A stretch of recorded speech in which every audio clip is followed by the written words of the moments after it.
Bir kishini do'stlari echki emar sovg'a qilishdi va uni parvarish qila boshladi. Kunlarning birida echki emar uning barmog'ini tishlab oldi. Jon achchig'ida bu maxluqni yo'qotmoqchi bo'ldi-yu, jonivorning ko'zlariga ko'zi tushgach, g'azabi bosildi. Echki emar go'yoki mahzun boqib, "Kechir xo'jayin" deyotgandek tuyuldi. Jonivor kun bo'yi uning ortidan ergashib, bir qadam ham nari ketmadi.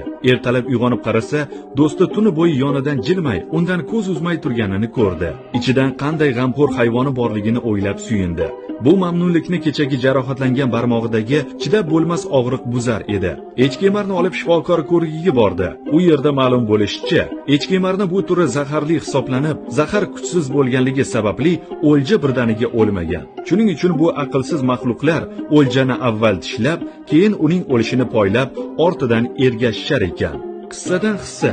Sadoqat bilan ko'zlaringizga boqib, ortingizdan ergashadiganlarga ko'p ham ishonavermang. Ular shunchaki paytini poylab, sizni sinishingizni kutayotgan bo'lishi mumkin.